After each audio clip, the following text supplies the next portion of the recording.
வணக்கம் நண்பர்களே. இன்னைக்கு நம்முடைய வீடியோல எதை பத்தி பார்க்க போறோம்னா, சிவபெருமானுக்கு நடத்தக்கூடிய ரொம்ப சிறப்பான ஒரு நிகழ்ச்சினா அது அன்னாபிஷேகம் தாங்க. இந்த அன்னாபிஷேகத்தின் போது நீங்க முருகனுக்கு இந்த முறையில் உங்கள் வீட்டில் வழிபட்டீங்கன்னா உங்கள் வாழ்க்கையில் பார்த்தீங்கன்னா செல்வம், மகிழ்ச்சின்னு, திருமண தடைன்னு பல பிரச்சனைக்கு தீர்வாக அமையும். அப்படிப்பட்ட முருக வழிபாடு தான் இந்த வீடியோவில் நம்ம பார்க்க போகிறோம். முருகனுக்கு உகந்த செவ்வாய்க்கிழமைனால என்ன செய்தால் உங்களுக்கு அதிகப்படியான பலன்கள் கிடைக்குன்னு தெரிஞ்சுக்கோங்க. நீங்கள் முருக பக்தராக இருந்தீங்கன்னா மறக்காமல் ஓம் முருகா போற்றி எனும் மந்திரத்தை கமெண்ட் பாக்ஸில் பதிவிடுங்க. மேலும் நீங்கள் புதியவராக இருந்தீங்கன்னா மறக்காமல் நம்ம சேனலை சப்ஸ்கிரைப் பண்ணிவிட்டு கூடவே இருக்க பெல் பட்டனை கிளிக் பண்ணிக்கோங்க. நீங்கள் தனிப்பட்ட முறையிலும் உங்கள் ஜாதகத்தை பார்ப்பதாக இருந்தீங்கன்னா ஜாதகத்தில் தெளிவான பதிவையும் பரிகாரத்தையும் பெற்றுக்கொள்ள நீங்கள் வீடியோவில் டிஸ்கிரிப்ஷனில் கொடுத்துருக்க நம்பருக்கு மறக்காமல் கால் பண்ணி தெரிஞ்சுக்கோங்க. வாங்க நண்பர்களே, வீடியோக்குள்ளே போகலாம். ஐப்பசி மாதம்னாவே சிவபெருமானுக்கு உகந்த அன்னாபிஷேகம் நடத்தக்கூடிய நாளாக அமைந்திருக்கு. இந்த ஐப்பசி மாதத்தில் பௌர்ணமியில் முருகனுக்கு இதை நீங்கள் படைத்து வழிபட்டாலே பார்த்தீங்கன்னா உங்கள் வீட்டில் செல்வம் பெருகுங்க. அப்படியான ஒரு வழிபாட்டு முறையை தான் நாம் இந்த பதிவில் பார்க்க போகிறோம். நீங்கள் பௌர்ணமி தினத்தில் முக்கியமாக குலதெய்வ கோவிலுக்கு சென்று வழிபட்டிங்கன்னா உங்கள் குலதெய்வத்தினுடைய அருளால் உங்கள் வாழ்க்கையில் பல பிரச்சனைக்கு தீர்வாக அமையும். பலருக்கும் பார்த்தீங்கன்னா இஷ்ட தெய்வம் தான் இந்த முருகப்பெருமான். முருகப்பெருமானுக்கு இந்த நாளில் செய்ய வேண்டிய வழிபாட்டு முறையை தான் நம்ம தெரிஞ்சுக்க போகிறோம். இந்த நாளில் பார்த்தீங்கன்னா பல மடங்கு பலன்களை அள்ளித்தரக்கூடிய அற்புத நாளாக அமைய போகுது. இந்த நாளில் நீங்கள் செய்யக்கூடிய எளிய வழிபாடுகள் மட்டும் இல்லைங்க, சில எளிமையான பரிகாரங்கள் கூட உங்கள் வாழ்க்கையில் இதுவரை இருந்து வந்த துன்பத்தையும் அனைத்தையும் நீக்கிடுங்க. குறைவில்லாத செல்வ செழிப்பை ஏற்படுத்துன்னே சொல்லலாம். அப்படிப்பட்ட ஒரு வழிபாட்டு முறை தான் இந்த பதிவில் நம்ம பார்க்க போகிறோம். இந்த ஐப்பசி பௌர்ணமி நாளில் வருடத்திற்கு ஒரு முறை மட்டும்தான் இந்த சிவனுக்கு நம்ம அன்னாபிஷேகம் நடத்தி வழிபடுறோம். இந்த நாளை பார்த்தீங்கன்னா முருகப்பெருமானை வழிபடுவது ரொம்ப நல்லதுங்க. ஏன்னா சிவபெருமானே உலக உயிர்கள் அனைத்திற்கும் தந்தையாக திகழ்வதால் இந்த நாளில் சிவபெருமானின் லிங்க திருமேனி முழுவதுமே பார்த்தீங்கன்னா அன்னத்தால் மூடி அபிஷேகம் செய்கிறாங்க. பிறகுதாங்க அன்னத்தை பக்தர்கள் அனைவருக்குமே பிரசாதமாக கொடுப்பாங்க. இந்த அன்னாபிஷேகத்தை தரிசனம் செய்தீங்கன்னா கோடி லிங்கங்களை ஒரே நேரத்தில் தரிசித்த புண்ணியமான பலன் கிடைக்கும். இந்த ஐப்பசி மாத பௌர்ணமி நாளில் சந்திர பகவான் பார்த்தீங்கன்னா தன்னுடைய சாபம் முழுமையாக நீக்கி முழு ஒளியும் பூமியின் மீது விழ செய்யக்கூடிய நாளாக அமைந்திருக்கு. முழு பிரகாசத்தோடு காட்சி தரக்கூடிய நாளும் தாங்க இது. அறிவியல் ரீதியாக நீங்கள் இதை பார்த்தீங்கன்னா சந்திரன் பூமிக்கு மிக அருகில் வந்து மிக அதிகமான பிரகாசிப்பது இந்த ஒரு நாள் மட்டும்தாங்க. அதனால்தான் இந்த நாளுக்கு சிவனுக்கு மட்டும் இல்லைங்க முருகப்பெருமானுக்கு உகந்த நாளாக அமைந்திருக்கு. இந்த நாளில் நீங்கள் பார்த்தீங்கன்னா 2 பொருட்களையும் மட்டும் வாங்கி படைத்து வழிபட்டாலே உங்கள் குடும்பத்திலையும் சரிங்க, வெளி வட்டாரத்திலையும் சரிங்க, உங்கள் வாழ்க்கையில் இருக்கக்கூடிய பிரச்சனை அனைத்தும் தீர்ந்து நன்மைகளோ செல்வ செழிப்போ அதிகரிக்கணும் சொல்லக்கூடிய ஒரு வழிபாட்டு முறை தான் நம்ம பார்க்க போகிறோம்.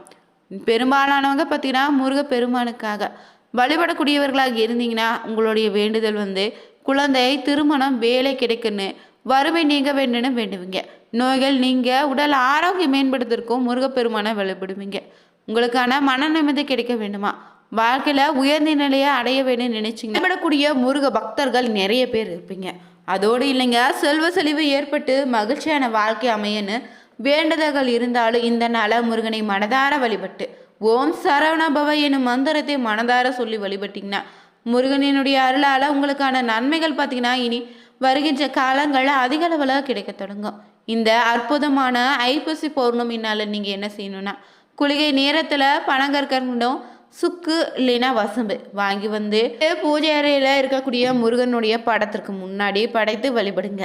உங்களுடைய வாழ்க்கையில் இருக்கக்கூடிய கஷ்டங்கள் அனைத்தும் கரைந்து போய்விடுன்னு பலரும் இது அனுபவ ரீதியாக சொன்ன ஒரு உண்மையான ஒரு வழிபாட்டு முறைங்க. தவறாமல் இந்த பௌர்ணமி நாளை நீங்களும் முருகப்பெருமானுக்கு இந்த 2 பொருட்களை வாங்கி வைத்து வழிபடுங்க. பொதுவாகவே பார்த்தீங்கன்னா சுக்குக்கு மிஞ்சிய மருந்து இல்லை, சுப்பிரமணியக்கு மிஞ்சிய தெய்வமும் இல்லைன்னு சொல்லக்கூடியவங்க நிறைய பேர் பார்த்தீங்கன்னா முருகப்பெருமானுக்கு செவ்வாய்க்கிழமையில் தொடர்ந்து வழிபட்டு வருவீங்க. இந்த செவ்வாய்க்கிழமை பார்த்தீங்கன்னா அன்னாபிஷேகம் நடைபெறக்கூடிய நாளில் இணைந்து வந்திருக்கு. இந்த நாளில் முருகப்பெருமானை வழிபட்டிங்கன்னா கூடுதல் பலனை பெறலாம். அப்படிப்பட்ட சுக்கே சுப்பிரமணிய கடவுளுக்கு படைத்து நீங்கள் வழிபடுவது உங்கள் வாழ்க்கையில் பல பிரச்சனைக்கு தீர்வாக அமையும். அதே போல் பார்த்தீங்கன்னா பனக்கற்கண்டிற்கு மருத்துவ குணம் மட்டும் இல்லைங்க, அளவில்லாத நன்மைகளை தரக்கூடிய குணமும் இருக்குது. நேரங்களில் ராக காலமும் யமகண்டம் போல் கிடையாது. குளிகை நேரம் ராக காலம் யமகண்டத்தில் எந்த சுப காரியங்களும் நம்ம செய்வதை தவிர்த்துடுவோம்.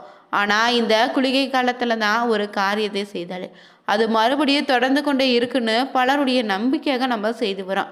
இதனால் தான் சுப நிகழ்ச்சிகள், கடனை திரும்ப அடைப்பதுனே, நகை வாங்குவது போன்றவற்றை நம்ம மேற்கொள்ளக்கூடிய நேரத்தில் இந்த குளிகை நேரத்தை தேர்வு செய்து நம்ம எந்த ஒரு விஷயத்தையும் செய்யலாம். அப்படிப்பட்ட நேரத்தில் முருகப்பெருமானுக்கு இந்த 2 பொருட்களை வாங்கி வைத்து வழிபடுங்க.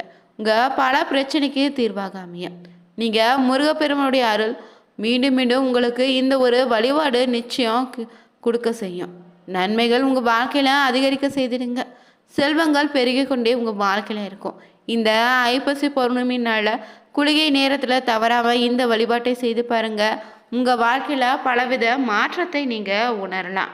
அது மட்டும் இல்லைங்க, நீண்ட நாள் தடைப்பட்ட திருமண காரியம் விரைவில் நடைபெறும். அதே போல் பார்த்தீங்கன்னா உடல் ஆரோக்கியம் மேம்படும். நீடு கட்ட வேண்டிய ஆசை இருந்தாலும் அது நிச்சயம் பார்த்தீங்கன்னா முருகனின் அருளால் கூடிய விரைவிலே வீடு கட்டக்கூடிய யோகமும் உங்களுக்கு அமைந்துடும். ஆகவே பார்த்தீங்கன்னா முருகப்பெருமானுக்கு உகந்த கிழமைனா இந்த செவ்வாய்க்கிழமை தாங்க.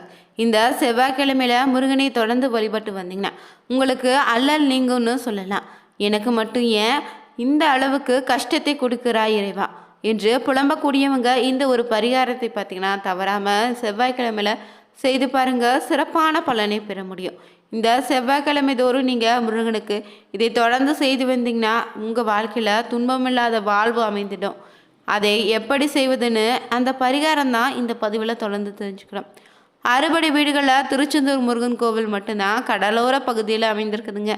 மற்ற படை வீடுகள் பார்த்தீங்கன்னா அனைத்துமே மலை மேலே தான் இருக்குது. குன்றிலா முருகன் கோவில் அதிசக்தி வாய்ந்ததுன்னு சொல்லுவான். அதற்காக நீங்கள் பார்த்தீங்கன்னா திருச்செந்தூர் முருகப்பெருமானை மனதார இந்த ஒரு பரிகாரம் செய்யும் போது வேண்டிக்கோங்க. ஒரு முறை நீங்கள் திருச்செந்தூர் சென்று வந்தாலே உங்களுக்கு இருக்கக்கூடிய அனைத்து விதமான துன்பங்களும் நீங்கி உங்கள் வாழ்க்கையில் பார்த்தீங்கன்னா முன்னேற்றத்தை பெறலாங்க.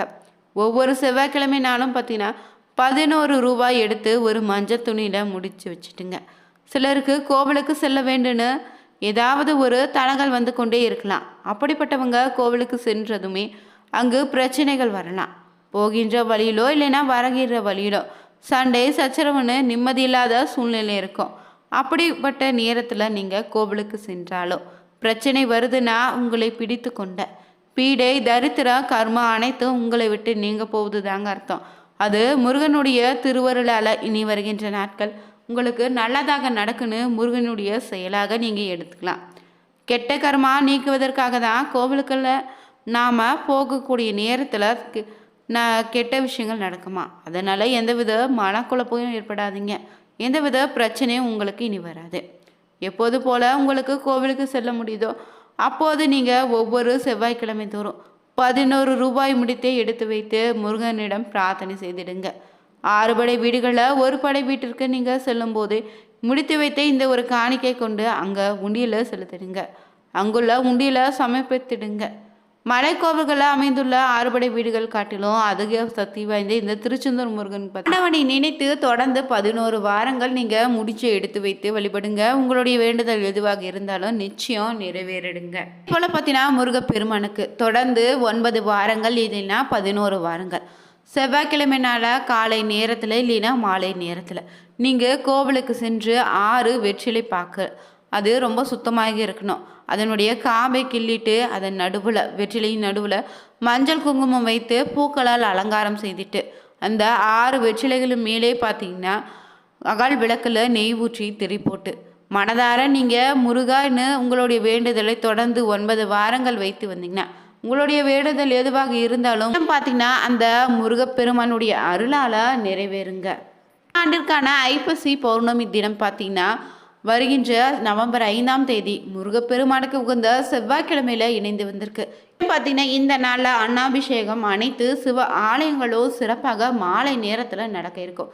இந்த நாளில் தவறாமல் சிவன் கோவிலுக்கு சென்று வழிபட்டிங்கன்னா ஒரே நேரத்தில் கோடி லிங்கங்களை தரிசித்த புண்ணிய பலன் கிடைக்கும்.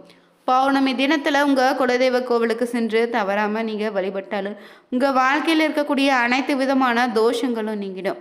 அதே போல் நீங்கள் குலதெய்வ கோவிலுக்கு செல்லும்போது நெய் தீபம் ஏற்றி வழிபட்டிங்கன்னா உங்களுக்கு இருக்கக்கூடிய தாரிய தடைகள் அனைத்தும் நீங்கிடும். இந்த வீடியோ ரொம்பவே பயனுள்ளதாக இருந்திருக்கும். நீங்களும் புதியவராக இருந்தீங்கன்னா மறக்காமல் சேனலை சப்ஸ்கிரைப் பண்ணிவிட்டு கூடவே இருக்க பெல் பட்டனை பண்ணிவிட்டு லைக் பண்ணுங்கள், ஷேர் பண்ணுங்கள், கமெண்ட் பண்ணுங்கள். அனைவருக்கும் நன்றி நண்பர்களே.